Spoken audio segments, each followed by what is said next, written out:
Depois eu passo para a professora Maria Cecília e para o professor William também. Então, boa tarde a todos os colegas, né? Para a gente não atrasar muito, né, o nosso compromisso com o professor Rodrigo, gostaria de agradecer muito ao professor Rodrigo por ter aceitado o nosso convite, de partilhar um pouquinho do seu conhecimento, dessa sua história toda aí com as metodologias ativas. Acho que temos muitas questões a refletir hoje sobre esse processo até de construção dessa metodologia ativa, nesse novo cenário que nós nos encontramos hoje, né, diferente do que a gente está acostumado. Então, muito obrigado, professor, por aceitar o convite, nossas boas-vindas aqui ao nosso grupo. Boa tarde a todos os demais colegas. Então, eu passo para a professora Maria Cecília rapidinho, professor William, e depois a gente volta para o professor Rodrigo a fazer a sua fala de hoje. Boa tarde ao professor William também, que eu não dei boa tarde para todos os professores, tá? Também agradeço muito, professor Rodrigo, sua presença.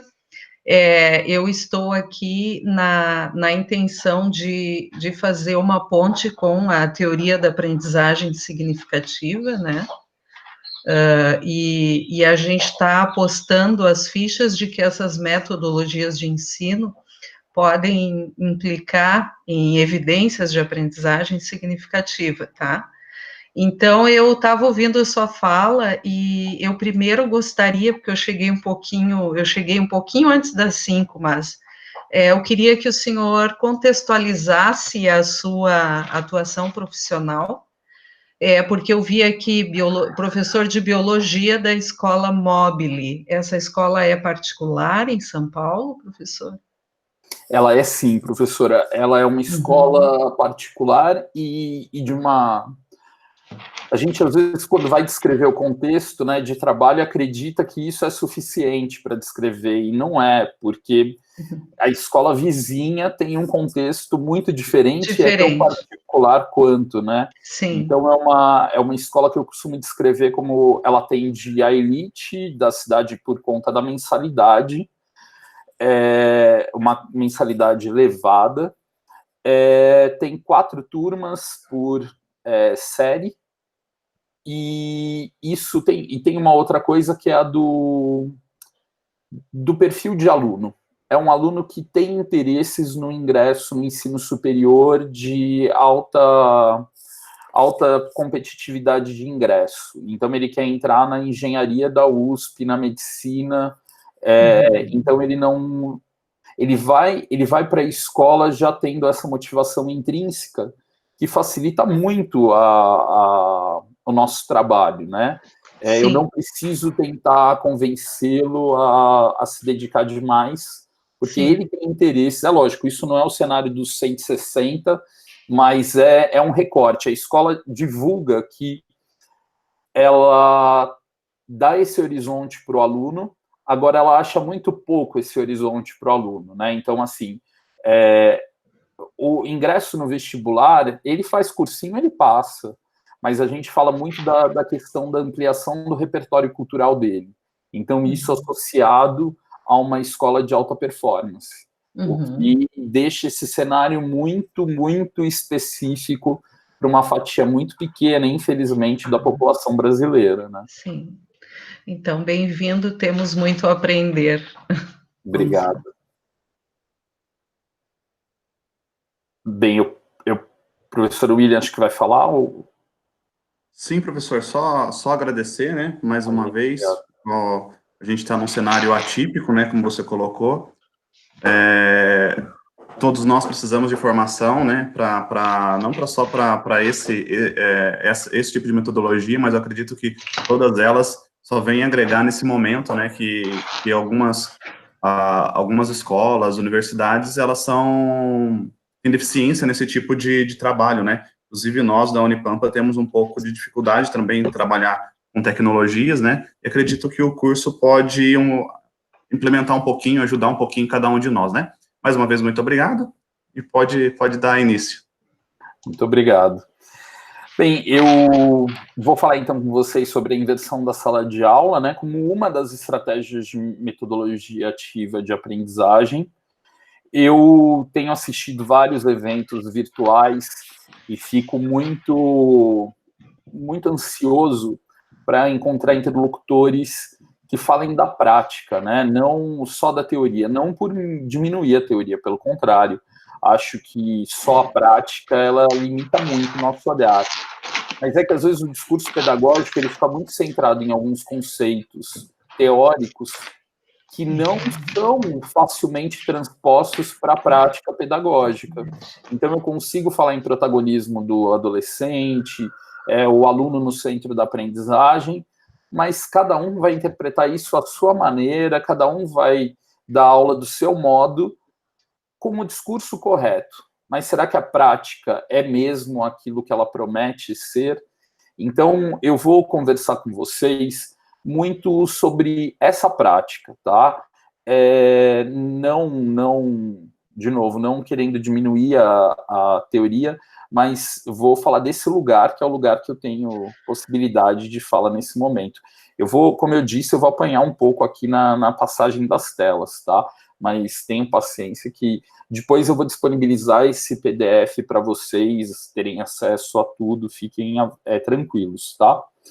Bem, minha formação, eu sou biólogo, formação básica, mas meus estudos de pós-graduação e mesmo de iniciação científica já foram sobre o ensino de genética. Então, quando eu falo da teoria, eu tive muito tempo de estudo sobre a teoria, mas minha experiência maior nos últimos 16 anos tem sido com a prática da sala de aula do ensino médio.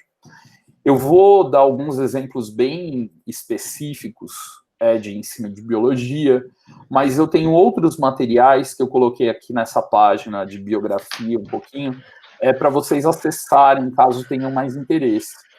Tem uma série de vídeos em que eu apresento esses materiais, outras aulas de biologia, também com metodologias ativas e até com outras estratégias. Um artigo da revista Genética na Escola, em que eu descrevo uma outra sequência didática em detalhes, e uma apostila de um curso que eu dei para professores com outras atividades também, né? Eu vou começar com essa imagem que foi pintada pelo artista Laurentio de Vontilla, um pintor italiano que faz essa pintura da Universidade de Bolonha. É o primeiro registro que a gente tem de uma sala de aula. É a primeira obra de arte que retrata uma sala de aula. E eu brinco que tudo já estava lá. Então, se você entra numa sala de aula comum, presencial, você já enxerga tudo isso. Só que ela foi feita no século XIV. O professor, ele está olhando para o infinito, ele não está olhando para o aluno necessariamente, ele está dando a aula dele. Tem aluno dormindo, tem aluno conversando, e os alunos que estão olhando para ele, ou os alunos que estão olhando para o material pedagógico, o livro ali, a gente não tem certeza que eles estão aprendendo ou que eles estão prestando atenção. Então, isso que a gente coloca como um problema de geração, já no século XIV, estava lá. Então, os alunos, eles dormem em aula, eles conversam muito, eles não ficam atentos à aula, o professor é muito centrado nele, tudo isso a gente já tinha nessa época. É um equívoco a gente achar que é um problema dessa geração. Essa geração tem algumas diferenças, né? Essa é uma pintura de 1910, francesa, em que os artistas eles estavam fazendo exercício de futurismo. Como será o ambiente, os diferentes ambientes no ano 2000? E eles desenham uma sala de aula. A tese deles é que a gente teria tecnologia para transmitir conteúdo de uma maneira muito acelerada. Mas os alunos, eles continuariam só a ouvir. E o professor a falar sobre seus conteúdos de ensino, né? Esse desenho é exagerado, mas ele está mantido, né? Hoje a gente pode falar que os alunos têm algumas ferramentas para se dispersar um pouquinho mais, mas a lógica de ouvir e falar continua muito parecida desde o século XIV, né? E o que eu vou propor para vocês hoje é uma inversão dessa sala de aula. É uma inversão em que o professor ele mais ouve e o aluno mais fala. ou que pelo menos a gente troque a ordem dessas coisas, tá? Para isso, eu vou desenhar como uma sala de aula básica, uma aula em que o professor está passando os conteúdos dele, transmitindo os conteúdos dele. Acho que o som da professora tá vazando, da professora Maria Cecília. Eu vou apresentar numa aula uns conteúdos sobre os seres vivos, e depois os alunos vão para casa fazer exercícios sobre esses conteúdos que eu passei durante a aula. Essa é a que eu chamo a sala de aula básica. Inverter a sala de aula então trocar a ordem dessas coisas. Em casa, o aluno vai me assistir passando esses conteúdos, apresentando esses conteúdos. E na sala de aula, ele vai conversar sobre esses conteúdos, ele vai resolver problemas sobre esses conteúdos de maneira mais coletiva. Por isso esse nome de sala de aula invertida. Na literatura internacional aparece como flipped classroom. E o primeiro exemplo que eu vou dar é sobre a interpretação de filogenias. Filogenia é um esquema que a gente usa muito na biologia para falar sobre as relações de parentesco entre os seres vivos. Então eu estou dando um curso de primeiro ano do ensino médio, né, nessa escola que eu descrevi agora há pouco, e no tópico de evolução, um dos meus assuntos é ancestralidade comum. Eu quero que os alunos aprendam a inferir relações de parentesco entre os seres vivos por meio da análise de filogenias. Então, o que eu faço? Eu gravo uma videoaula para eles, uma videoaula sobre filogenias com cerca de 12 minutos de duração. Eu já coloco na conta dessa aula mais o dobro, mais 10 minutos aqui, que é o tempo de visualização. Isso é uma coisa que eu aprendi com os alunos. Eu dava a lição de 12 minutos e achava que em 12 minutos ele faria esse exercício, essa tarefa. Mas eles falavam que não. Eles precisam apertar pause, anotar o conceito no caderno, voltar, às vezes, um trecho que não ficou muito claro. Então, eles gastam quase que o dobro de tempo do vídeo. Mas é um vídeo curto, um vídeo de 12 minutos, né, para uma aula que normalmente eu dava em 50 a 75 minutos. Aqui tem uma coisa vantajosa, né, de ter gravado esse vídeo. Eu não sou interrompido por perguntas dos alunos, e perguntas muitas vezes só de confirmação. Eu vou falar filogenia, ele fala, quê? Você pode repetir essa frase? Posso ir no banheiro? Posso beber água? Para de conversar. Esse tempo de gestão de aula, ele sumiu. Então eu faço um vídeo de 12 minutos que no mundo real não duraria mesmo 12 minutos, duraria quase 50, chamada, toda a questão da aula fica ali condensada nesses 12 minutos. Eu faço também um questionário com 5 a 10 questões que vão nortear a leitura desse aluno. Por quê?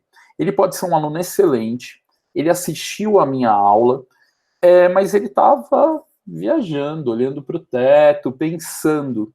Ele não prestou atenção naquilo que eu achava importante. E às vezes eu achava um detalhe muito importante, ele prestou atenção, mas não deu a atenção que merecia para aquele meu detalhe.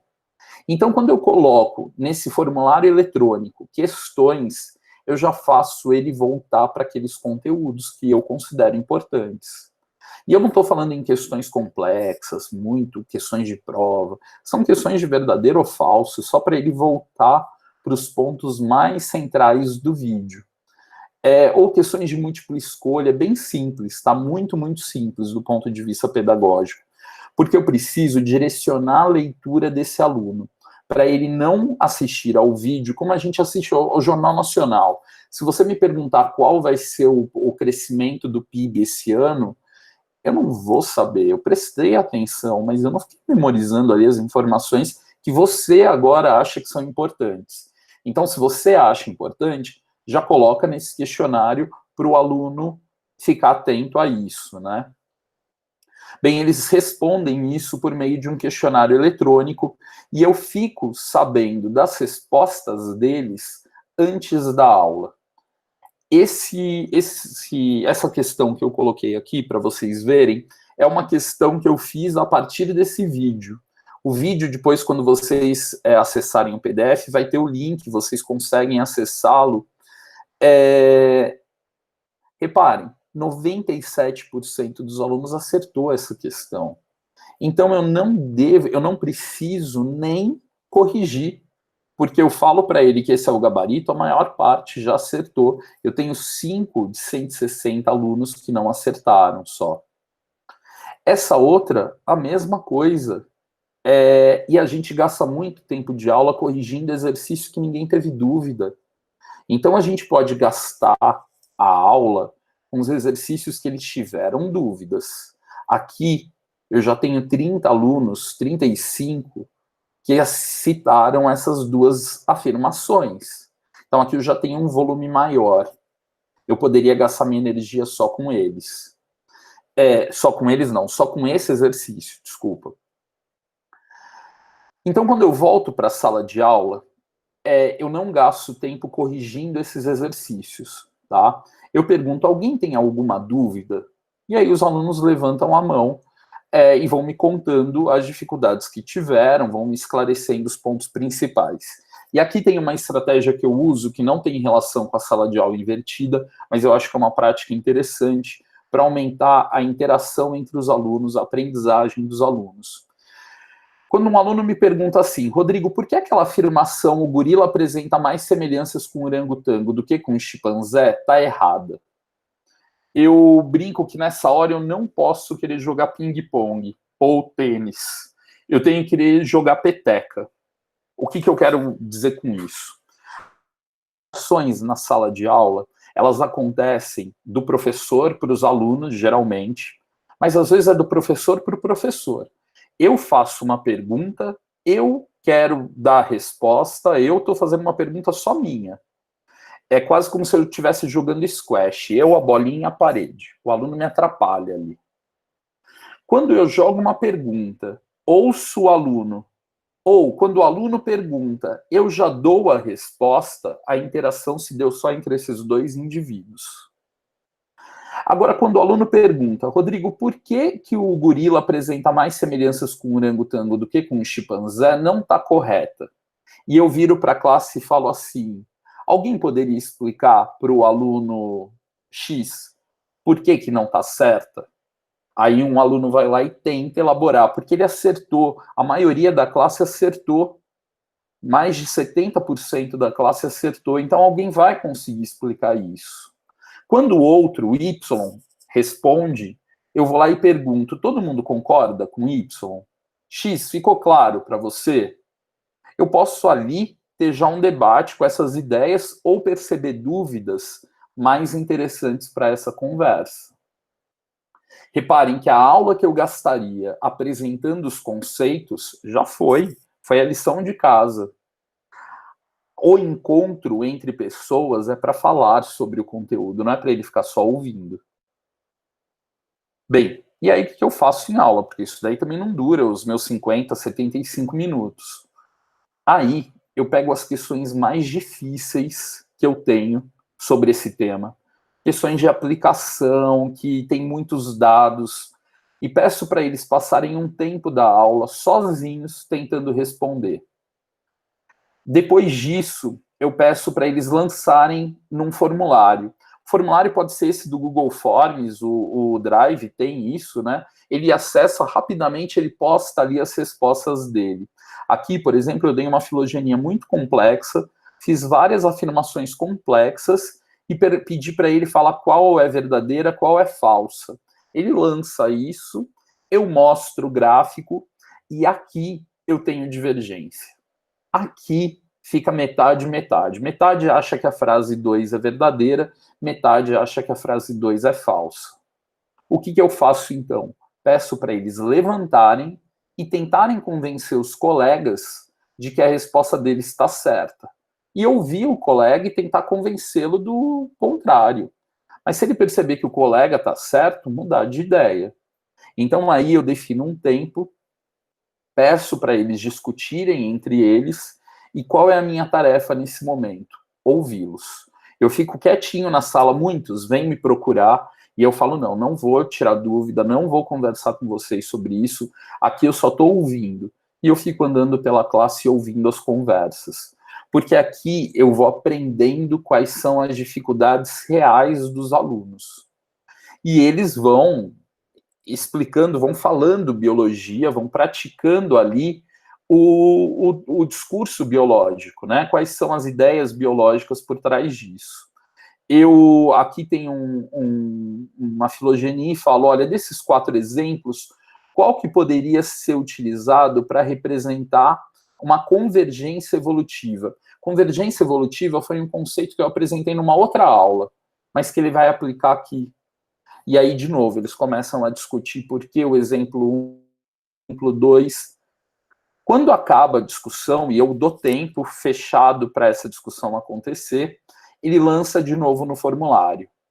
Se a diferença sumiu, assim, aquele 50% virou 100 e 0, na verdade aqui tem uns valores, tá, que a gente costuma falar, em um daqueles meus trabalhos eu até apresento esses valores. Mas se 80%, 70% acertou, eu encerro a discussão. Se a divergência continuou muito grande, eu posso escolher em dar mais tempo para o debate ou pedir para algumas pessoas que eu ouvi falando coisas muito boas falarem agora para todo mundo. E aí falam mediados por mim. Então eu falo, pessoal, vamos ouvir ali o que o aluno Y está falando. E aí ele vai lá e conta o que ele pensou. Jogo para o X e falo, você concorda? Você discorda? Por quê? E aí eu posso dar uma arrematada sistematizando aquelas ideias. Esse foi o meu primeiro exemplo, tá? Vou mostrar um outro exemplo da mesma coisa. Vocês vão falar, não, eu já entendi. Vou repetir só.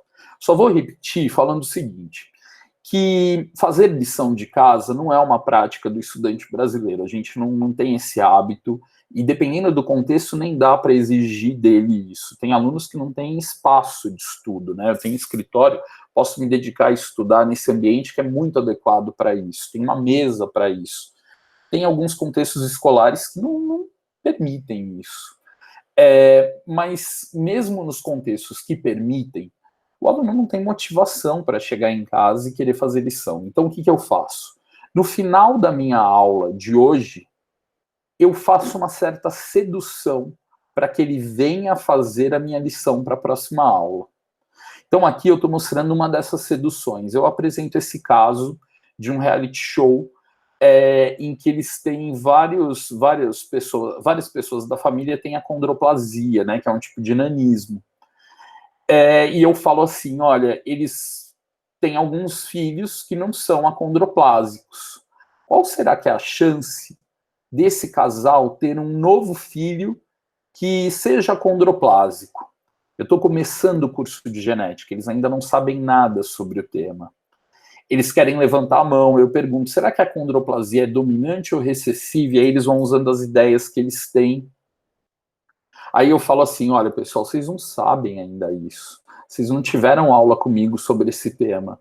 Então eu vou fazer um pedido. Para você poder descobrir se essa doença é dominante ou recessiva, ou como calcular a chance desse casal ter uma outra criança acondroplásica ou não, vocês vão assistir a um vídeo e vão fazer os exercícios. Aí na próxima aula a gente conversa sobre esse caso.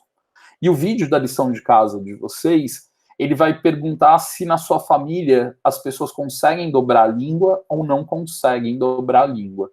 Esse vídeo foi produzido pela professora assistente lá do curso que eu dou. Ela é aluna da biologia, ela estava fazendo a graduação dela e ela gravou esse vídeo a partir de algumas orientações que eu dei. Então não é a minha videoaula, é uma videoaula de uma outra pessoa.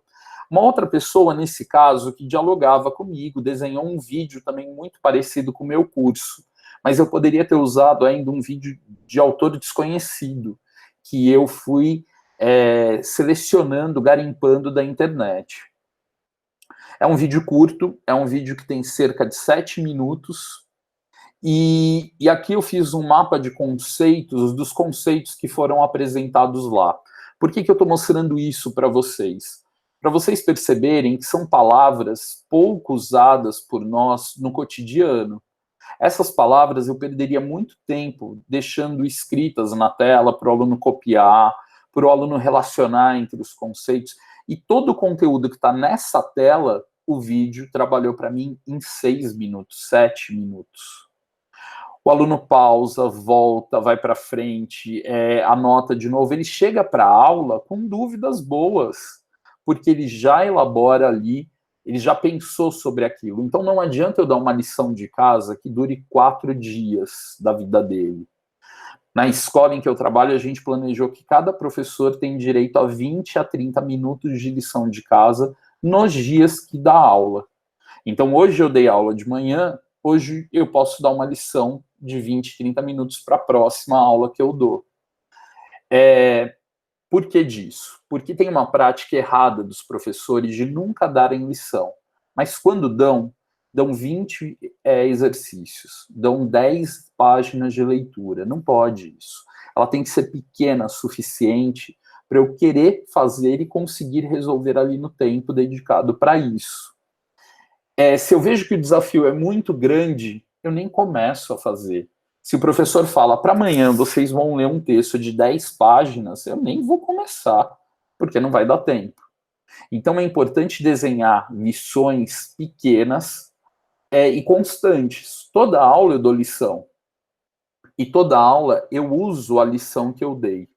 Então não ter visto o vídeo vai deixar o aluno flutuando em aula. Bem, no questionário, eu falei do Google Forms, mas nesse caso específico, eu estou mostrando para vocês uma plataforma que a gente utiliza lá na escola, que é o Canvas, mas você pode, tem infinitas plataformas, e agora a pandemia mostrou muitas dessas opções para a gente.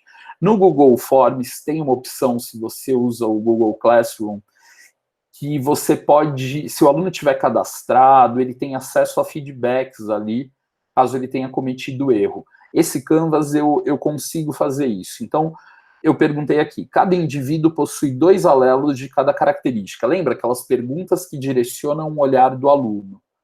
Perguntas de verdadeiro ou falso. O aluno responde essas perguntas, mas se ele erra, eu já falo, retorne o vídeo no tempo 1:58. Então, eu falo já para ele voltar para um trecho do vídeo para rever esse erro dele. Isso esvazia muito o meu tempo de aula, porque coisas que eu falaria e repetiria, eu não vou fazer. Ele já teve esse trabalho em casa. Eu vou falar em aula das coisas mais difíceis, das coisas mais legais. Heterozigoto é um indivíduo com um genótipo formado por 2 alelos distintos. Está lá a definição. Sabe aquela pergunta que o aluno te faz e que você nem tem muito trabalho, você só repete a resposta, você nem pensou muito? Porque é repetição. Então o vídeo faz isso por nós. E aí, em aula, eu vou discutir as questões mais complexas.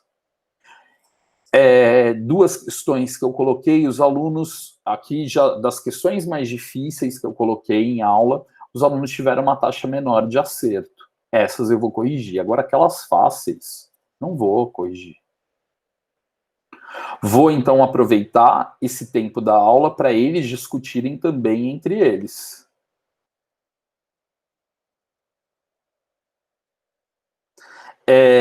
E aí apresento novos problemas difíceis e coloco os alunos para interagir entre eles. E aí, novamente, eles mandam as respostas no formulário, eles divergem nessas respostas, e aí eu vou mediando essa conversa. O que eu queria contar sobre isso ainda para vocês? Eu estou num contexto, eu acho que a minha tela está ocupando agora só minha cara, né? Eu estou num contexto muito privilegiado, que eu dou aula na mesma escola há 16 anos, então eu já dou aula para a família toda ali. Os alunos já sabem que na minha disciplina é fundamental fazer lição. Eles não vão aprender se não fizerem lição. E essa cultura foi construída com muito esforço, ela não é natural, os alunos não percebem isso naturalmente, a gente precisa repetir esse discurso. Agora, tomem cuidado, porque na graduação que eu fiz, um professor muito querido, ele dava textos de 10, 12 páginas para a gente ler de uma semana para outra. O primeiro texto a gente leu. Quando chegou na aula, ele não usou nada do texto, ele repetiu tudo que já tinha lá no texto. Um dos pré-requisitos para essas atividades funcionarem muito bem é que a gente não repita os conteúdos que estavam no vídeo. É diferente eu tirar uma dúvida de eu repetir esse conteúdo. Se o aluno me perguntar assim, Rodrigo, eu não sei o que é um heterozigoto, e eu responder para ele, eu estou dando um tiro no meu pé. Eu estou falando que ninguém precisa prestar atenção no vídeo. Quando eu peço para ele, peraí, você está com dúvida no que é heterozigoto? O que você entendeu do vídeo? E ele fala, não, eu não assisti o vídeo. Eu falo, eu não posso te ajudar, então. Eu preciso que você faça a sua parte do nosso combinado. Isso é algo que dói muito aos professores, tá? Por quê? Porque a tarefa do professor é falar, é explicar. Se tem algum aluno com dúvida, eu quero explicar para ele. Não, eu tenho que perceber que fazer isso atrapalha a aprendizagem dos alunos. Eu tenho que ter um trabalho de crença de que eles aprendem mais quando eles estão fazendo coisas e não quando eles estão ouvindo coisas.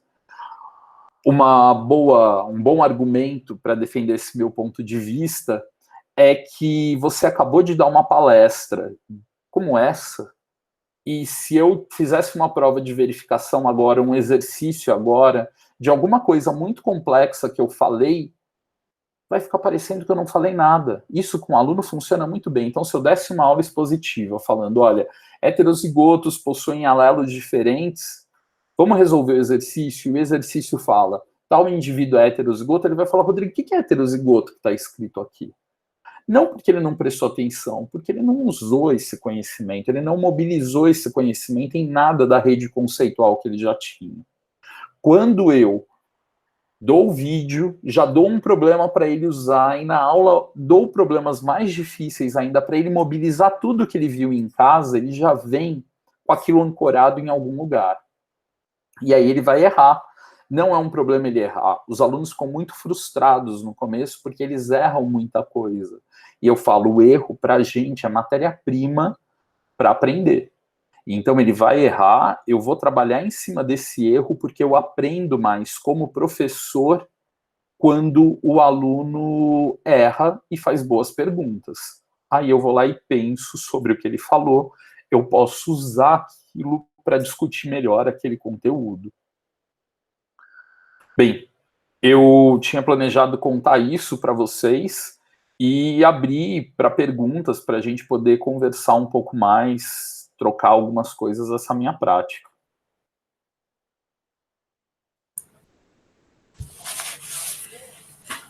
Bom, professor, então assim, nós vamos deixar aberto, né, para os colegas que queiram fazer perguntas, né, conversar com o professor. Eu já tenho algumas aqui, mas quero ver se alguém tem alguma pergunta para fazer, professora Maria Cecília, professor William, ou os demais colegas que queiram fazer alguma pergunta, a gente abre aqui para a gente ter esse diálogo com o professor. Acho que eu posso começar aí? Pode começar. A minha é mais de início mesmo, assim, do caminho do professor. Professor, eu acho que trabalhar numa escola particular, ela tem as suas implicações também, né, diferentes do público. Eu trabalhei também por quase 10 anos numa escola particular e era bem difícil, bem complicado. A gente não tinha tecnologia ainda, né, mas era bem complicado. Daí uma coisa que eu pergunto, como foi esse caminho do professor lá no início com a metodologia, com a sala de aula invertida, até chegar onde você está hoje, e qual o tempo de preparo que você gasta para produzir um vídeo de 12 minutos? Porque para a gente, de repente, hoje, começar a fazer isso, a gente vai gastar, por exemplo, eu imagino 2 horas fazendo aí algo preparado para 12 minutos, né? Qual que é o seu tempo nisso, né? William, hoje eu posso falar que eu tenho um curso que 70%, 80% tem esse formato que eu mostrei, tá? Porque eu dou aula há muito tempo disso. Desses mesmos conteúdos, nessa mesma escola, nessa mesma lógica de pensamento, tem pelo menos 6 anos que eu estou trabalhando com essa estratégia, então eu vou tendo um repertório de materiais que facilita muito o meu trabalho. Mas eu queria te contar o seguinte, que a melhor estratégia é você pegar aulas boas que você já tem montadas, da presença do aluno, da exposição mesmo, e chegar em casa e gravar. Então, se eu for preparar uma aula para a semana que vem, filmar agora, eu vou demorar mais do que eu demoraria se eu acabasse de dar essa aula expositiva e chegasse em casa e já gravasse. Porque um bom argumento para isso que eu estou falando eu dou 4 aulas para a mesma série, né? Primeiro A, primeiro B, C e D. A primeira aula é horrível, porque eu ainda não estou com a fala muito cadenciada. A melhor é a segunda e a terceira, que eu já vou ajustando ali o texto. Na quarta, eu já estou cansado e enjoado desse conteúdo, então eu já faço um resumo. Quando eu chego em casa e já gravo essa aula, eu já vou fazer o resumo e muito bem cadenciado para um PowerPoint ali, para uma apresentação, eu usei com os meus alunos e já vi o que funcionou, o que não funcionou. E aí eu vou tendo um repertório de vídeos que eu posso usar no futuro. Hoje, a gente tem alguns aplicativos que facilitam muito a vida do professor. O Loom é um bom exemplo disso, que você abre a sua tela, começa a gravar, e não demora tanto mais.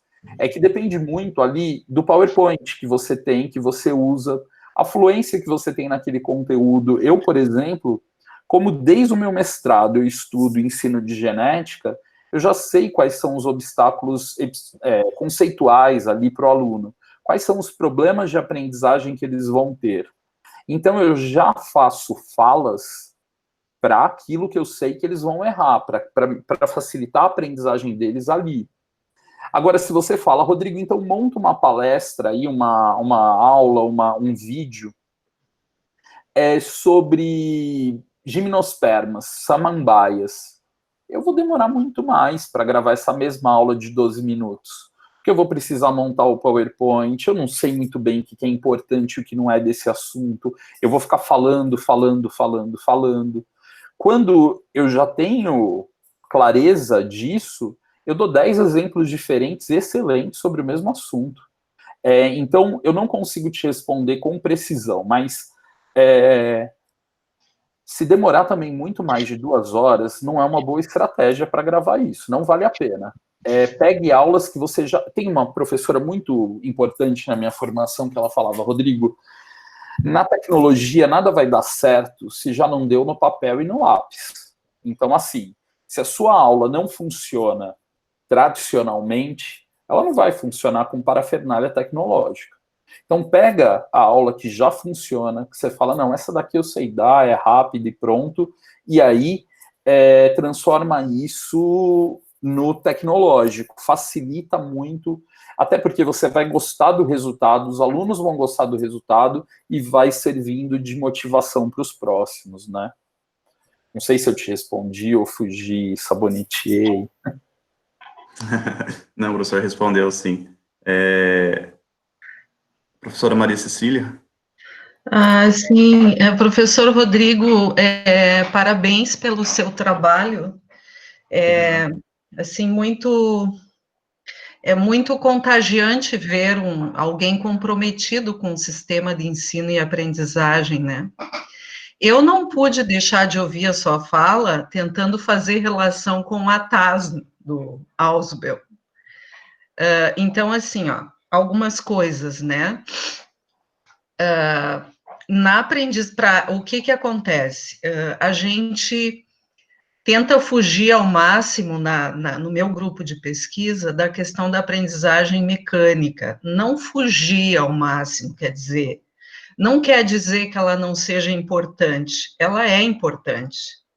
Então, por exemplo, na matemática, que é a minha área, o aluno tem que ter conhecimentos prévios quando eu vou ensinar um novo conteúdo, em qualquer área, não só na matemática.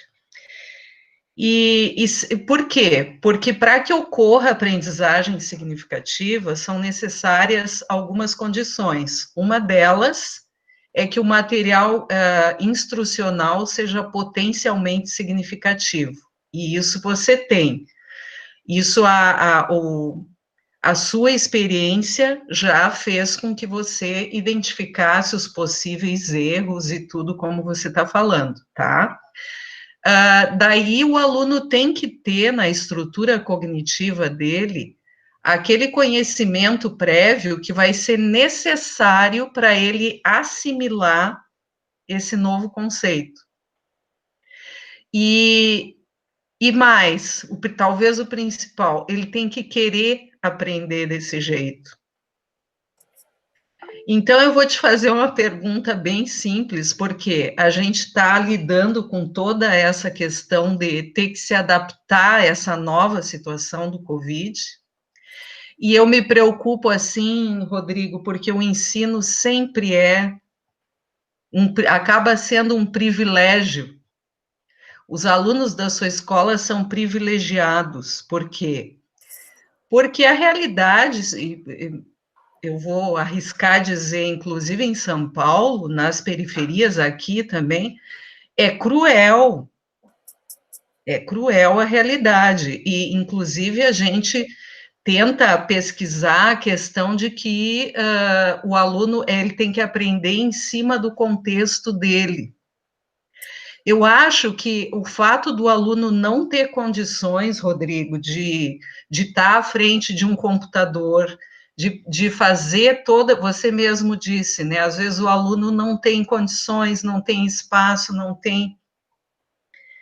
E mais, né? Quando você usa o peer instruction, que você faz eles discutirem entre si, né? Para chegar a uma resposta. Eu queria te perguntar o seguinte: você deve ter experiência com outro tipo de escola, com certeza. E vejo que você tem um conhecimento incrível no que faz. Você não acha que esse tipo de atividade, primeiro, se você acha que pode gerar uma aprendizagem significativa, tá? É a minha primeira pergunta. Se é capaz do aluno relacionar o novo conceito com o que ele já sabe. E mais, usando a epistemologia genética, né, que é a sua área do Piaget, se ele consegue construir, a partir daí, o conhecimento, tá? E a segunda pergunta é como ficam aqueles jovens da periferia que a gente tanto, assim, que a gente tanto se preocupa que eles aprendam também, Rodrigo. Professora, primeiro, obrigado, né, pelos elogios. Eu acho que é muito difícil a gente encarar como uma questão didática o problema da educação brasileira.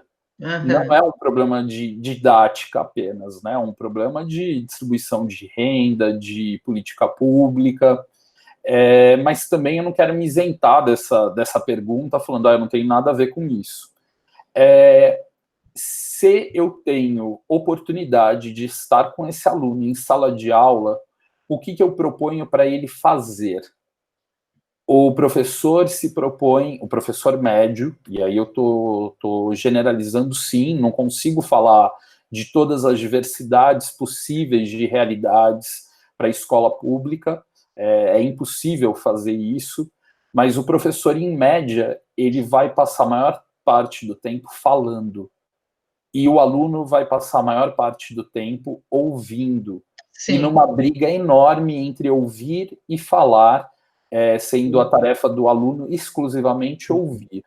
Então, não me interessa muito qual é a tecnologia que o aluno tem disponível, qual é o recurso público que vai ser investido.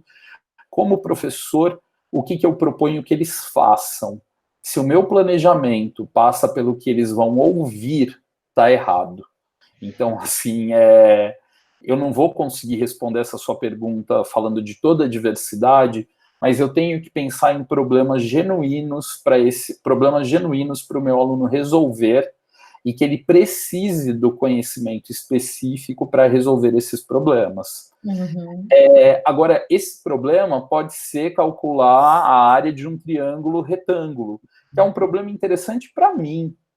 Para ele, não é. Então, eu tenho que descobrir quais são os problemas possíveis para que ele possa querer resolver Sim. e querer perceber uma lacuna de conhecimento e aí sim fazer uso disso, seja pelo livro de uma política nacional do livro didático, seja pelo material apostilado que o governo do estado resolveu desenvolver, seja por uma videoaula do professor. Aí a gente preenche com conteúdo e aí tem infinitas formas de preencher isso.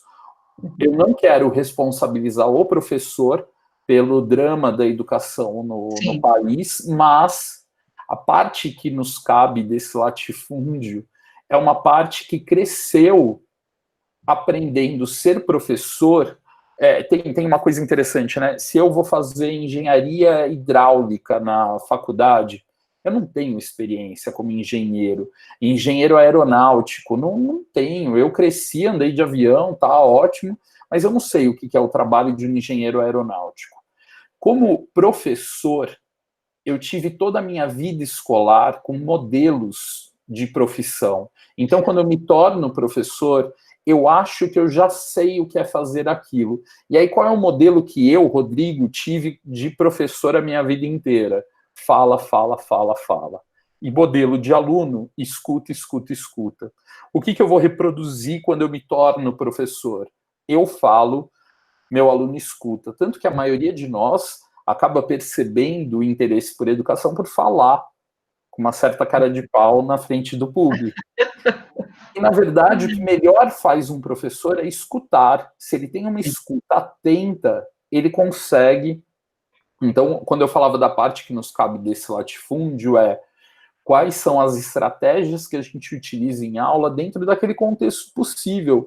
Agora, eu também não consigo fazer uma feijoada com areia. Então, assim, não adianta não ter nenhum recurso e esperar de mim que eu faça um Masterchef ali. Eu preciso de recursos básicos. Agora, eu também posso ajustar as demandas para aquela população. Eu estou falando de uma escola que o aluno tem como horizonte o vestibular, só faz sentido nesse contexto. Se eu chegar numa escola no interior de São Paulo, na periferia de uma cidade pequena aqui, e falar, vamos aprender tudo de genética, que a FUVEST vai cobrar, o Enem vai cobrar, eu não tenho noção de realidade. Eu preciso ajustar e falar qual é a demanda desse aluno, qual é o passo que eu vou dar para frente no processo educativo desse aluno, como eu posso colaborar para ele se tornar um cidadão com melhores condições graças ao estudo, à escolaridade, né? Uhum. Certo. Eu não sei se eu respondi. Não, respondeu sim. É que, sabe, é que a gente fica pensando, né? Eu já tenho 25 anos de serviço ali na UFSM, Rodrigo, e confesso para ti que estou vivendo um momento de aprendizagem a cada dia, porque a gente não tem a formação tecnológica. Na minha época não tinha essa formação, era o Fortran, né? Então, a gente está num momento de aprendizagem, mas aí eu fico pensando, né, nos excluídos, eu acabo sempre puxando Paulo Freire, eu fico pensando nos excluídos, nos oprimidos, né, porque não quer dizer que essas pessoas que não tenham condições não tenham habilidades escondidas ali dentro, né, que vão ser grandes cientistas, grandes mestres, e então é por isso que eu te pergunto, porque a impressão que dá às vezes é que a aprendizagem de um grupo comparativamente ao outro vai ser diferente, porque eles não vão ter os mesmos recursos. Mas isso eu vou deixar para você, que é mais novo, resolver o problema. Tá bom? Tá bom. Muito obrigada, viu? Obrigado a você. Aprendi bastante com você, Rodrigo. Obrigado. Professor, temos algumas perguntas aqui no chat para o senhor. A Tauana, não sei se ela quer fazer a pergunta, ou eu vou ler aqui depois se ela quiser complementar.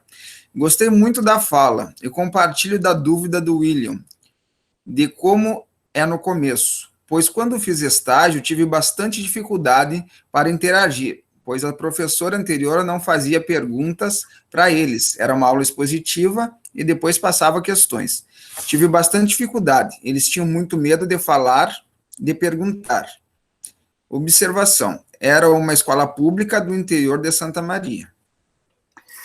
Essa pergunta, Tauana, é mais padrão do que exceção, né? Então, assim, eu chego numa classe, vou fazer perguntas e ninguém responde nada, porque existe uma cultura escolar explícita, quase que material, eu consigo quase que pegar, que ninguém pode perguntar nada. Tem pessoas que não percebem essa cultura, tem quase uma dificuldade de perceber o contexto e perguntam o tempo todo e ficam presas ali em interações com o professor que monopolizam a aula, né? Então, todo mundo vai ter seus 2 ou 3 alunos de estimação que respondem certo ou errado e ficam falando eles e o professor. E o professor, que é uma figura muito carente, se apega a essas figuras e acha que está dando uma excelente aula para os 40, 50 que estão ali. Então, a primeira coisa que a gente tem que fazer é democratizar o acesso à fala. Já falou uma vez, não vai falar mais. Vamos passar para o próximo, para o outro. Parar de se apegar a essas figuras para preencher os nossos vazios emocionais e achar que a aula está ótima. Não está ótima. Eu tenho que fazer eles falarem entre eles. Uma possibilidade é não querer falar com eles diretamente. Fazer grupos aleatórios, tá? Então, quanto mais heterogêneos esses grupos, melhor. Então, organizar por número, fazer por fileira. Eu faço algumas coisas em aula que as pessoas acham estranho quando olham. Eu falo, uma fileira de menino, uma de menina. Menino, menina, menino, menina. Aí eles sentam lá, depois eu falo, agora vocês vão formar dupla com a pessoa do lado. Aí eles olham para o lado, estranhando quem é aquela pessoa que eles vão ter que conversar. E peço para eles discutirem primeiro entre eles. Eles não precisam ficar respondendo tudo para mim. Eles podem responder para eles. E aí eu pergunto, olha, alguém gostaria de contar o que discutiu? Aqueles de estimação vão lá e vão representar já outros grupos. Então a gente pode criar situações. Agora, tem uma coisa muito perigosa. Eu falo que eu quero que os alunos participem. O primeiro que participa fala uma coisa errada, eu falo, não é isso. Pronto, eu ensinei para eles que não é para participar. Uhum. Então, existe o falado, né, o explícito e o implícito. Eu brinco que não adianta nada uma aula de combinados se esses combinados não são praticados. É melhor praticar a combinar. Então, uma coisa que eu faço bastante é discutir o que eu acabei de fazer com os alunos. É quase um pensamento metacognitivo. Eu falo assim, olha, por que será que eu não quero responder essa sua pergunta? Porque você me perguntou o que era heterozigoto e eu falei que isso eu não posso responder. Aí eu fico quieto e espero eles elaborarem isso. Por que será que o Rodrigo não quis responder minha pergunta? E aí eu dou algumas hipóteses. Eu falo, será que eu não gosto de você? Será que eu acho que a sua pergunta foi ruim? Não, sua pergunta foi ótima. O problema estava na lição de casa. E como eu quero que você faça a lição de casa, eu não posso te responder agora. Então, olha, volta lá no vídeo da lição de casa, assiste. Se você ficar com dúvida, você me pergunta na próxima aula. Então, eu dou a porrada, mas eu também faço carinho em volta, falando, olha, eu quero ter esse vínculo, mas eu preciso que essa responsabilidade pela sua aprendizagem seja compartilhada. Eu não posso me responsabilizar exclusivamente pela sua aprendizagem. Eu sou seu parceiro nesse trabalho de aprender. Eu não vou fazer mágica, né? Eu vou te ensinar mesmo que você não queira aprender, né? Me parece na sua fala que um bom contrato didático antes de iniciar as atividades com essa atividade, desculpa, com essa metodologia, ela é fundamental no processo, né? Alex, eu sou meio preconceituoso com os contratos didáticos. E eu fui um usuário bem grande disso. Primeiro, eu acho que é um balde de água fria. Eu tô louco para conhecer o professor novo que eu vou ter aula, e aí ele vem lá com um papelzinho cheio de, ó, não pode, não pode, não pode, não pode, não pode. Então eu tava louco para ter aula com aquele professor e o que ele gastou a aula inteira fazendo, que eu não posso fazer. Eu falo que o ideal, e aí eu falo para minha equipe, eu sou coordenador da equipe de ciências e matemática da escola, e eu falo para eles assim: prepara a sua melhor aula. Para esse aluno falar assim, eu preciso de mais aulas desse cara.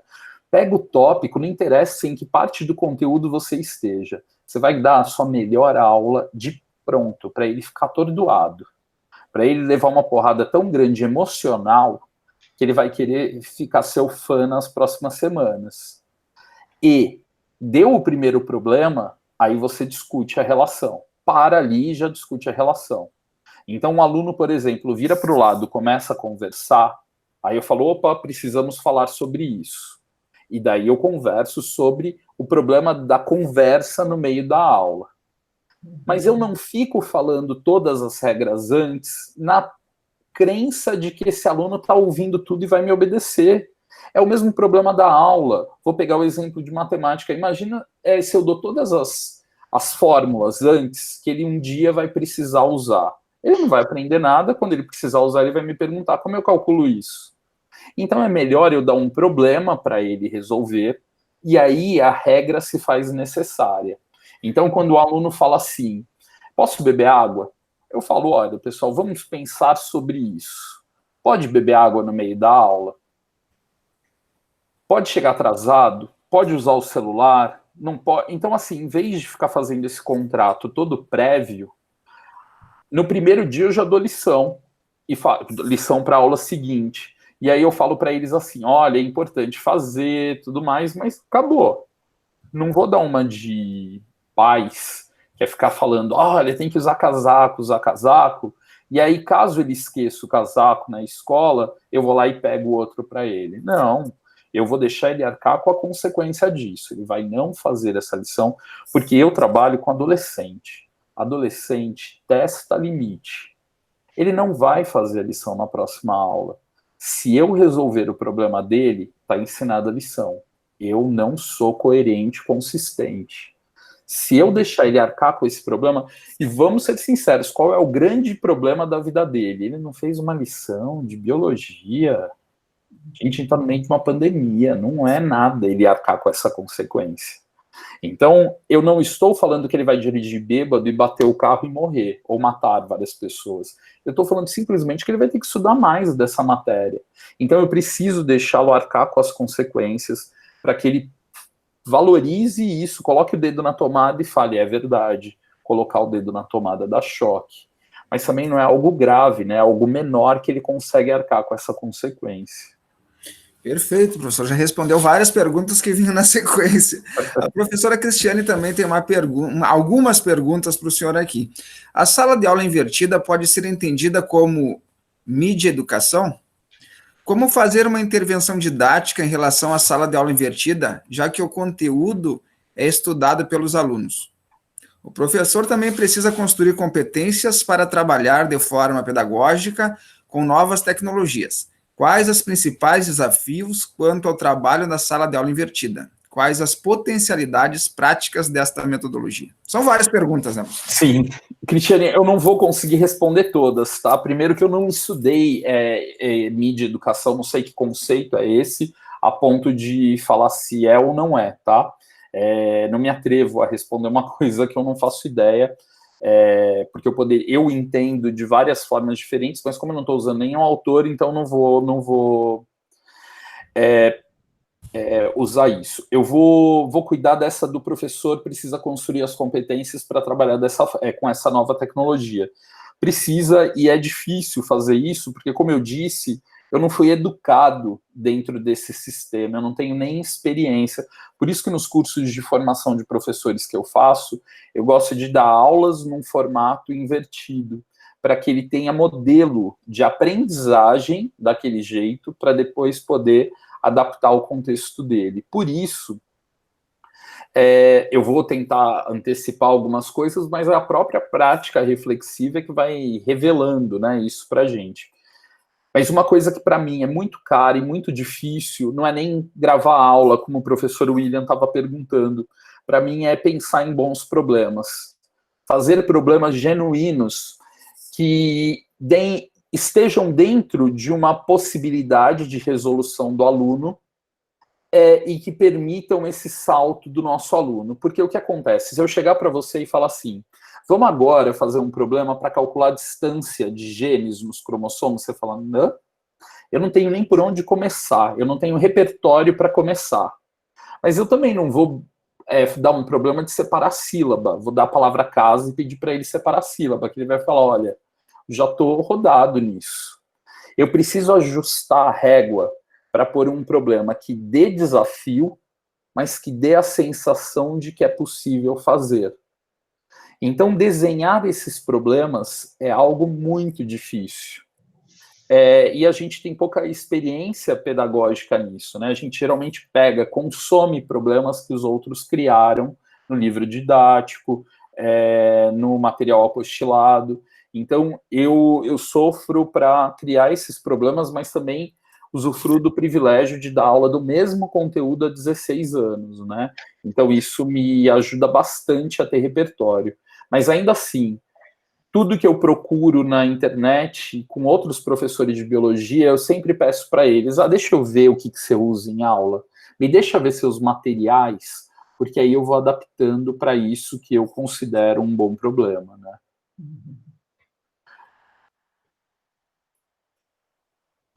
Acho que era...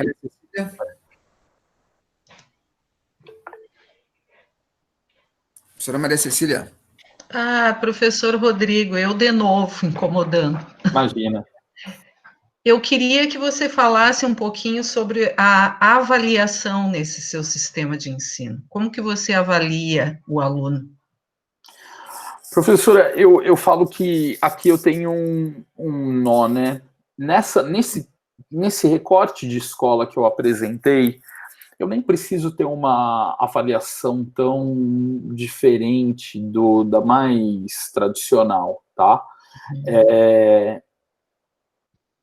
Eu, por exemplo, tenho uma série de experiências didáticas que eu falo que são mais ricas que a avaliação que eu faço delas. Eu tenho uma sequência didática para trabalhar a evolução, com análise de dados, que os alunos têm que discutir, propor hipótese, e o meu objetivo de aprendizagem é muito pobre comparado até com a sequência que eu trabalho. Eu preciso que ele identifique explicações darwinistas, ou elabore explicações darwinistas. O caminho que eu escolhi para ele aprender a elaborar explicações darwinistas é muito mais sofisticado do que o que eu vou cobrar na prova. Sim.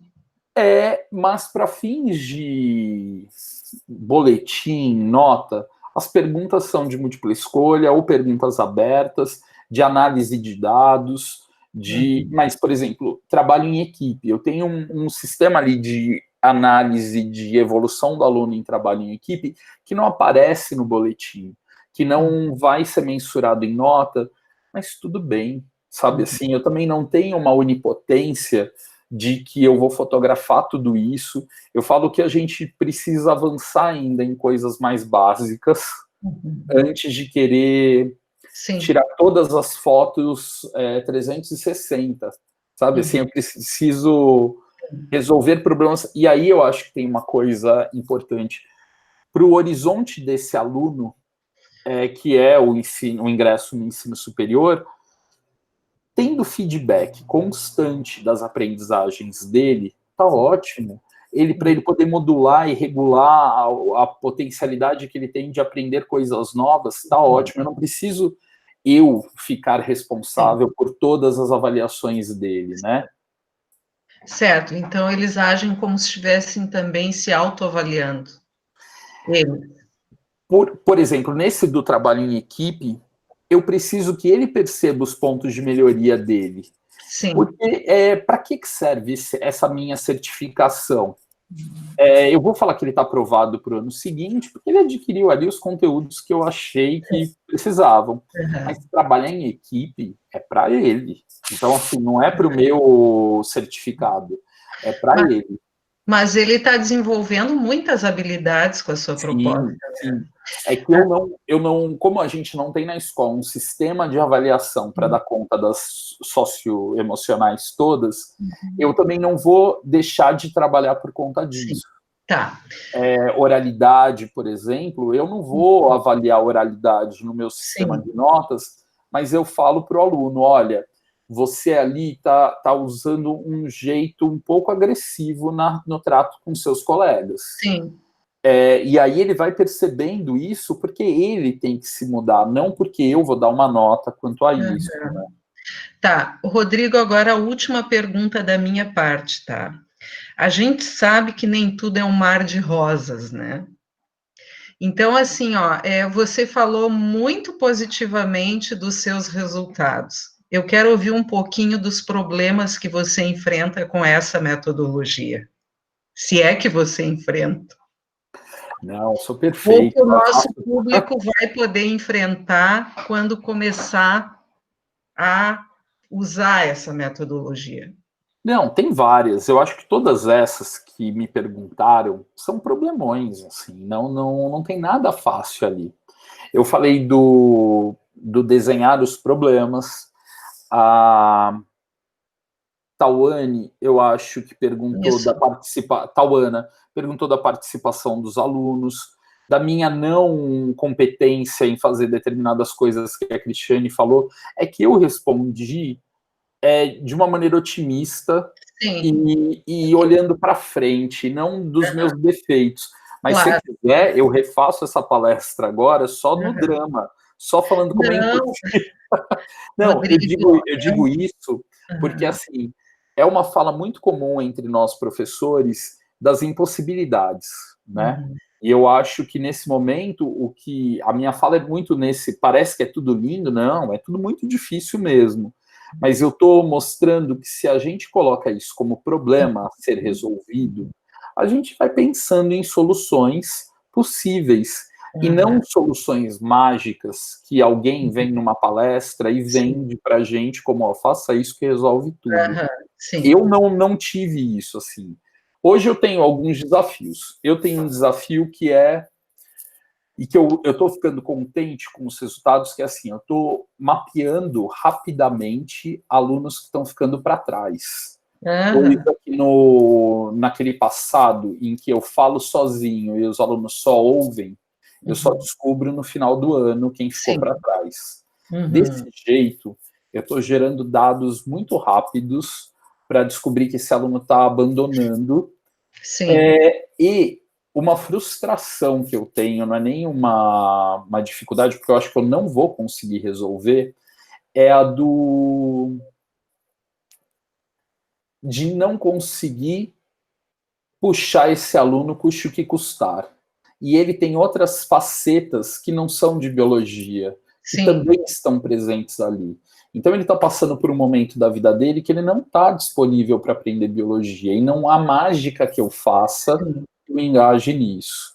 Então, essa é mais uma frustração do que a constatação de que eu não tenho essa onipotência que eu acho que eu teria em fazer todo mundo aprender biologia, né?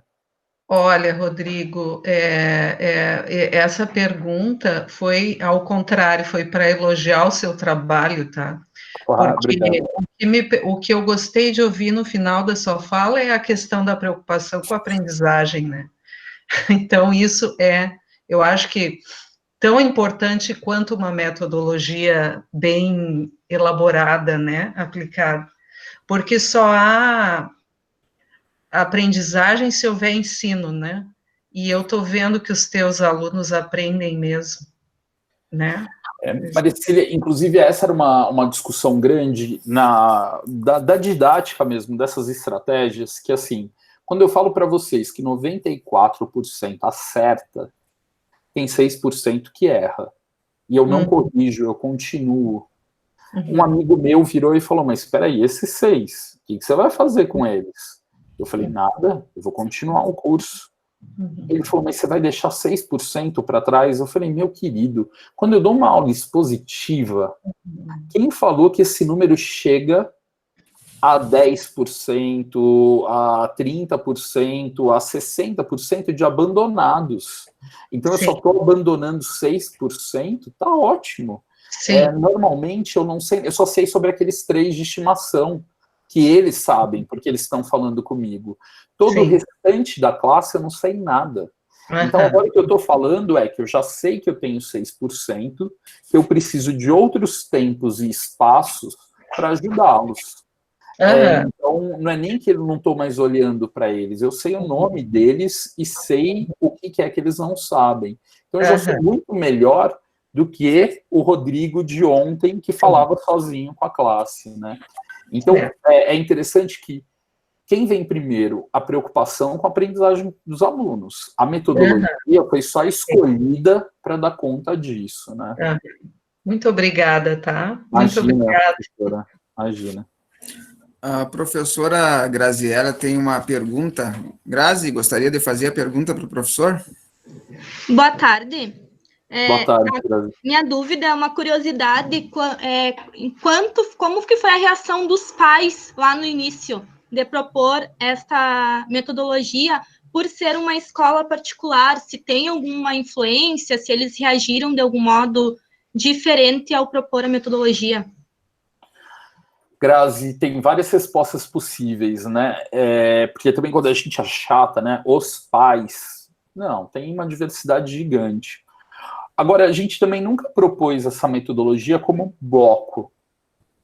Um dia eu cheguei e falei, vai ser assim. Não, eu estou dando meu curso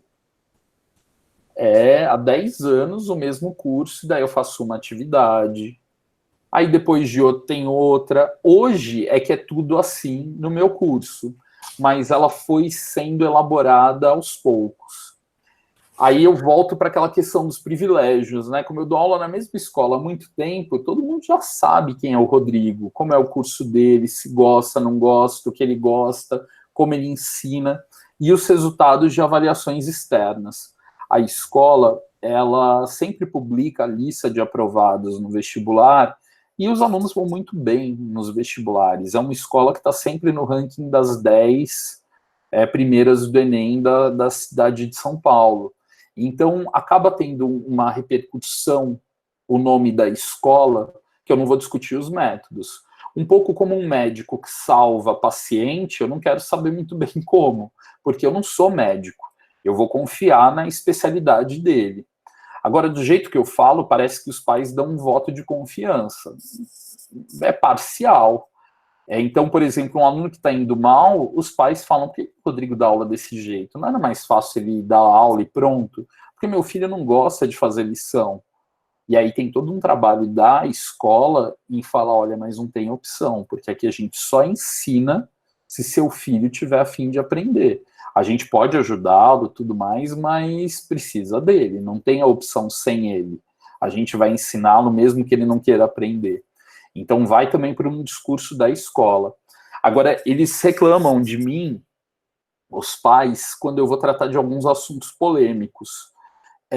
E aí eles vêm reclamar que, sabe, um discurso um pouco escola sem partido? Eles têm algumas queixas quanto a mim, mas aí a escola banca porque os alunos também vão bancando, né? Os alunos vão falando sobre como que não é doutrinação e tudo mais, então vai criando uma esfera que acaba me protegendo mais, né?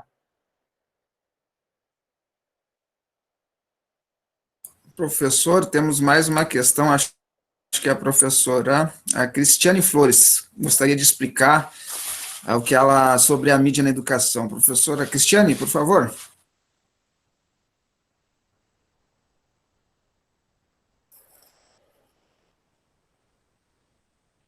Ela colocou aqui, ó, que mídia na educação se traduz em um trabalho educativo sobre os meios como os meios através dos meios, ou seja, análise de conteúdos presentes nos diferentes meios e linguagens, o uso desses meios como ferramenta de apoio à atividade didática e à produção de conteúdos curriculares em sala de aula. Professor, Caiu aqui a minha conexão.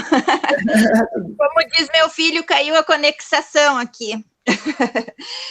Não, é que, na verdade, eu estava fazendo um estudo sobre mídia e educação, tá? Que vem ao encontro das metodologias ativas da sala de aula invertida, que me deixou, assim, um pouco confusa como nomear daí isso, tá? Porque o que a mídia e educação, ela consiste, num geral, assim, ela é um conceito, né? Que ela se traduz, assim, do trabalho educativo sobre o meio, sobre os meios, com os meios e através dos meios. E o que são esses meios? A parte tecnológica e de linguagem, né? Então, a parte que me chamou a atenção, assim, é referente aos... Até anotei aqui para mim não esquecer, que é referente através dos meios, na verdade, a respeito dessa produção de aula e de conteúdo curricular para a sala de aula, no caso, e também ela serve para a educação à distância, o virtual, como o meio que a sala de aula se transforma em outro ambiente de ensino, na verdade, né? Então, eu fiquei meio, assim, sala de aula invertida, ou também pode ser definida como mídia e educação, porque a gente não fala das mídias só a parte tecnológica, tem todas as outras linguagens também, né? E a gente trazendo a sala de aula para dentro de casa com o aluno, né, onde ele está mais à vontade para até poder estudar e refletir e tal, e chegar mais em sala de aula com um conteúdo, não conteúdo, mas com questões mais assertivas, assim, a ser dividido com os colegas e até com o próprio professor, né? Então, na verdade, era isso que eu tinha falado sobre mídia e educação, né, que me ficou meio confuso, assim, entre a sala de aula invertida e essa parte de mídia e educação. Não sei se eu consegui meio resumir ou ficou mais confuso ainda. Não, Cristiane, é que eu entendo...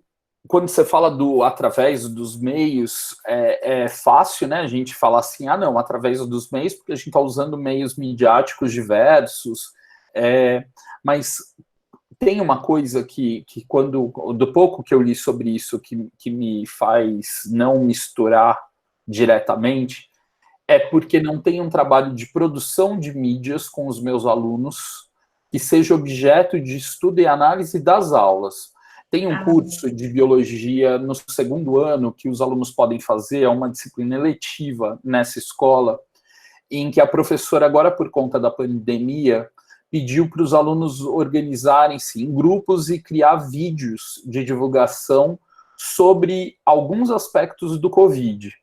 Então, um grupo foi falar como é difícil fazer uma vacina, o outro grupo foi falar de uso de máscara. Então, cada grupo foi produzir um vídeo sobre um conteúdo que ela não deu em aula, mas ela criou perguntas, ela criou situações, experiências de aprendizagem para que eles, produzindo aquela mídia, eles pudessem aprender aqueles conteúdos biológicos. Uhum. Só que aí vem um aluno e faz uma videoaula, que é um textão do PowerPoint. Ele vai lá e coloca texto. E aí o que ela vai fazer com ele?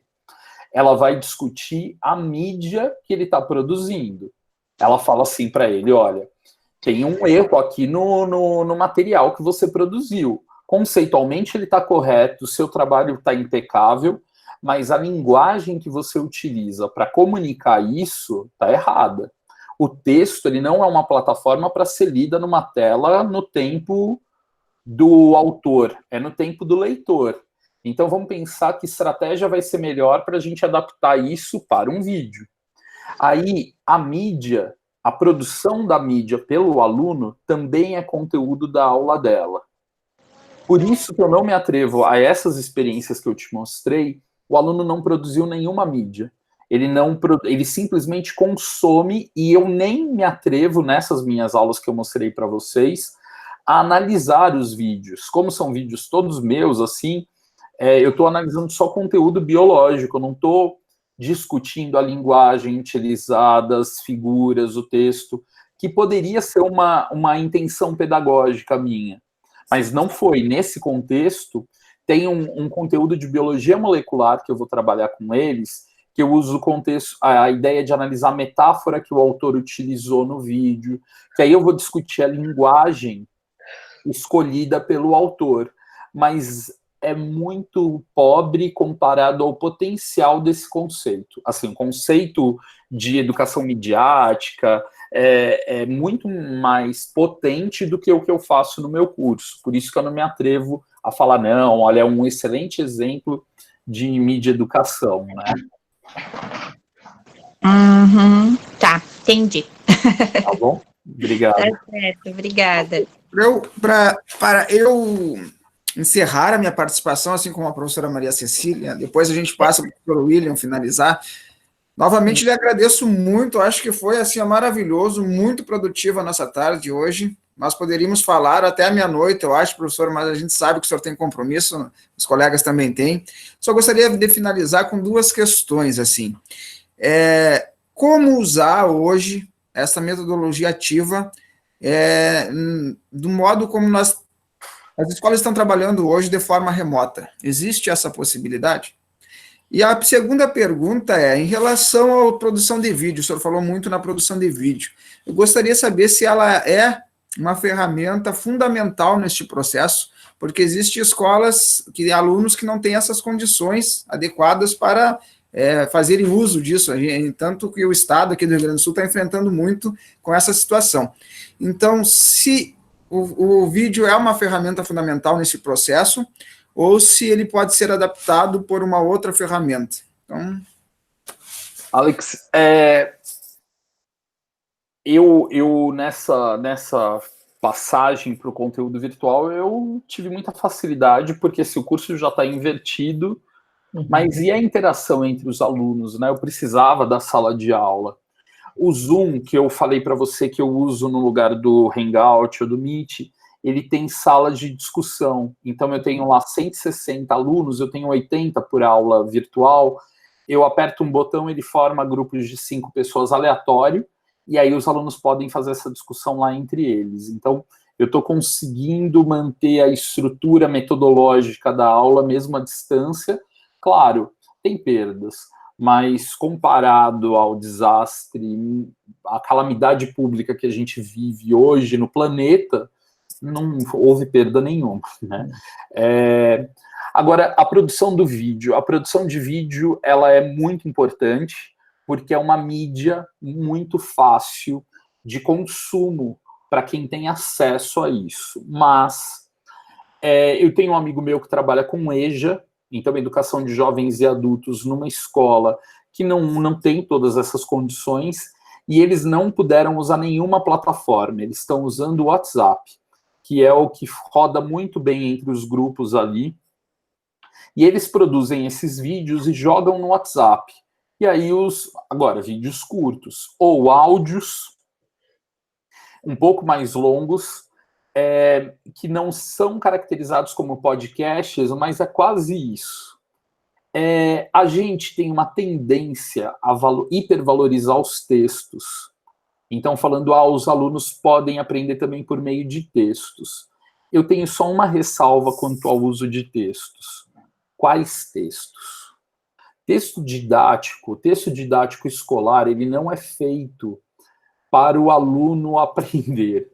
Ele é uma enciclopédia, ele tem ali um conjunto de conteúdos apresentados. É lógico, eu estou também generalizando, todo livro didático é assim. Não, tem textos que são mais dialogados, né? Então ele vem com uma pergunta, ele vem com um problema mais próximo do aluno. Eu gosto muito, e aí a minha área também, eu não sei avaliar de outras áreas, uma revista como a Ciência Hoje para crianças, ou a Super Interessante, ajustando alguns erros conceituais, que tem um diálogo maior com o leitor, são melhores do que um texto do livro sobre ecologia, que vem apresentando lá todos os conceitos. Então, o que eu faço? E essa parte você corta da gravação. eu dou uma pirateada, eu pego o texto da revista, coloco a fonte da revista, mas eu vou editando esse texto, vou fazendo pequenas modificações para ele ficar mais adequado para a minha situação didática. Eu não uso nunca capítulo do livro, mesmo que esse material já esteja na mão do aluno, porque não é fácil. Se fosse tão fácil isso, desencana de ensino remoto. Dá o livro para o aluno e fala, estuda, querido, a gente se vê no final do ano. Não, a gente precisa dessa mediação. Então, eu preciso pensar de que forma esse material está mais mediado ou menos mediado pelo professor. Uma fonte de vídeos prontos que eu gosto muito, eu vou digitar aqui no chat, é o TED-Ed. O grupo TED, que faz aquelas palestras bem famosas, tem uma versão para educação. Se você digitar a sua disciplina no site do TED-Ed, eles fazem consórcios com artistas que vão pegando os conteúdos conceituais e vão transformando em apresentações muito bonitas, curtas, em inglês, mas com legenda em português. Tem vários esforços para traduzir isso para o português, então é um material bem interessante. Eu não uso todos os vídeos, nem todos são meus, mas agora tem tanta plataforma fácil de gravar vídeo, que é mais fácil eu gravar um meu a achar um vídeo perfeito, já pronto e disponível, né? Então, não é obrigatório, e aí eu vou precisar também ajustar para o meu público, né? Se meu público... por que eu vou querer fazer um vídeo de heterozigoto se eu estou no meio de uma calamidade pública e que meu aluno não está conseguindo nem acessar um vídeo? Não vou fazer isso. Eu vou pensar assim, como eu posso promover aprendizagens para esse aluno? Talvez seja lendo um texto curto que eu vou mandar no WhatsApp, talvez seja um áudio que eu vou mandar e explicar isso, ou mesmo pedindo para ele assistir um programa na TV, ou aí eu tenho que evitar achar essa resposta com alguém, porque ninguém conhece a minha realidade, exceto as pessoas que compartilham a prática comigo. Então, os meus colegas professores daquela mesma realidade. Não adianta chamar alguém de São Paulo, alguém de Manaus, alguém de Nova York para falar sobre isso, porque nem mesmo de Santa Maria eu posso chamar alguém, porque dependendo da região de Santa Maria, são realidades muito diferentes. Então, por que eu estou procurando lá fora, sendo que eu vou ter que... É lógico, quanto mais diversidade de ferramentas eu souber que existem, melhor. Mas não porque eu vou achar perfeita, porque eu vou ter que ajustar para a minha realidade, né? Obrigado, professor. Acho que vamos passar para o professor William, para a professora Maria Cecília encerrarem. Agradeço muito. Obrigado mesmo. Obrigado você, Alex. Professor, acho que você fez a última fala muito feliz, que foi a questão de não entregarmos o livro para o aluno e estude, né? A gente tem que fazer algo mais, né? A gente acaba que muitas vezes vai para frente da sala de aula e a gente acaba replicando o que está no livro, né? E não, né? Tem que haver uma transposição didática, né? Facilitar o acesso do aluno ao conteúdo. Professor, vejo que tem um grande empenho nisso, né, e talvez mais do que a própria fala, todos os métodos utilizados, tanto na palestra anterior também que nós tivemos, é a questão mesmo de empenho, né, de você estar querendo fazer isso, continuar fazendo isso, estudando para isso, porque você vê que está dando certo e é uma coisa que você gosta. Enfim, talvez acho que a posição, né, do professor ali mostrando, olha, eu faço isso, né, dá certo, às vezes dá errado, mas acho que essa figura, né, mostrando pra gente que ainda existem pessoas que estudam sobre essas diversas metodologias, talvez faça até mais sentido pra gente a gente se espelhar nesses aspectos, né. Então, professor, parabéns pela atuação, né, a gente vê que o professor tem um engajamento aí no ensino. E muito obrigado pela fala, e estamos abertos também para caso precise de alguma coisa. Obrigado. Professora Maria Cecília? Pois Rodrigo, a sua fala é impressionante. Você está explicando desde o início como se dá o processo da conceitualização na estrutura cognitiva do aluno. E assim, ó, a grande vantagem do teu trabalho, Rodrigo, é a questão da prática, porque como você disse lá no início, a gente vê muita teoria, a gente fala na teoria, mas e aí, como que eu vou relacionar essa teoria com a prática? Então, é um exemplo maravilhoso. Vou chamá-lo para o grupo de pesquisa que eu atuo em Santa Maria, no GP Assim, para você falar sobre a sala de aula invertida. Muito obrigada. Muito obrigado a todos vocês pelo convite. Eu vou mandar minha apresentação para o Alex, lá tem meu contato, qualquer coisa, fiquem à vontade. Tá bom? Um abraço. Isso, outro. Obrigada. Tchau. Tchau.